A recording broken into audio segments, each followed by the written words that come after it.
All right, thank you so much, Natasha. Well, these students come from different schools across the city with the highest grade 12 averages, all over 99%. Can you imagine? Joining us this morning, two of TDSB's top scholars for 2017, Levy and Jason Wong. First off, congratulations. That's pretty incredible. Thank you. Yes, thank you very much. And to be precise, Roy, you said it was 99.5. Yeah. What happened to the 0.5, you slacker? I'm kidding. Sorry. Sorry. Let's first talk a bit about what got you here.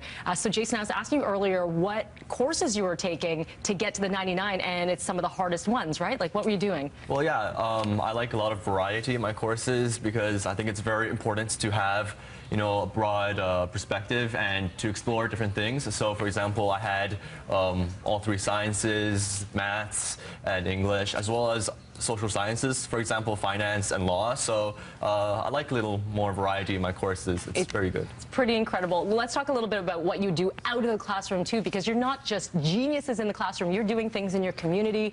Roy, you're a puppet instructor. Is that right? Yeah. So tell me a little bit more about that.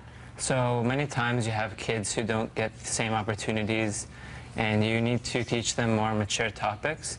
So I thought the best way to do so is to use their actual toys and have a good visual representation to introduce them to topics that are normally foreign to them. So it's a good way to engage them in education and spark that enthusiasm and creativity from a very early point. Good for so you. that they can impact others and have a positive influence on their peers. Such role models. I know you like to rock out, Jason. You're a bit of an electric guitar enthusiast. I think we have some video of you doing that too. And how did you like to say you like to be very well-rounded, right? It's not just about getting the grades. So how did you get into guitar, and why is that an outlet for you? Well, music has always been a large part of my life. I've played a whole bunch of different instruments. I started with the violin, and I've also played the electric bass and the double bass, so it's kind of evolved to this point, and yeah, music has been very important to me, and it's definitely a good outlet for me to relax, take some personal time, especially with all the studying. It's very important to have, you know, that variety. You guys are so impressive. Let's talk about your future, because so let's start with you first, Roy. You got the Chancellor's Scholarship at Queens University, which means $36,000 covered and a private room, you say. And you're studying what?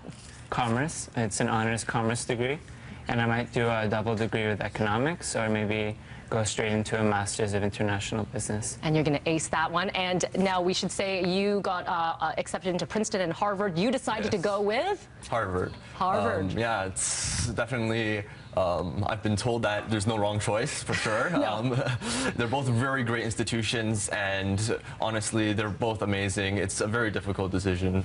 But yeah, I went with Harvard. It's near Boston, so it's a very nice institution for sure. And what are you going to do there? You haven't majored just yet. Yeah, actually, because it's such a well, it's kind of a liberal arts education, so it's, again, talking about the variety that I mentioned before, they encourage students to explore different options in the first few years, which I'm definitely going to value that experience, that opportunity, and major in second year. Pretty incredible. So there are probably a lot of kids watching right now.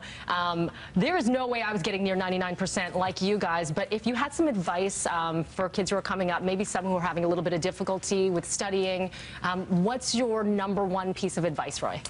Well, definitely for the younger people out there, it's important to not let your age limit you.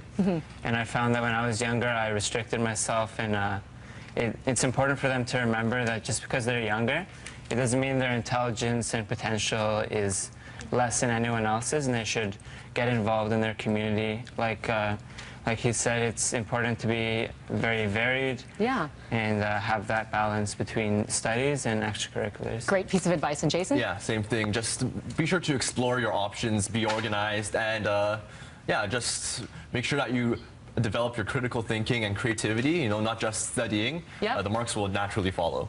Yes, they will. Congratulations to you both. Thank you very much. Good luck at school, and make sure to come back when you're ruling the world, okay? All right.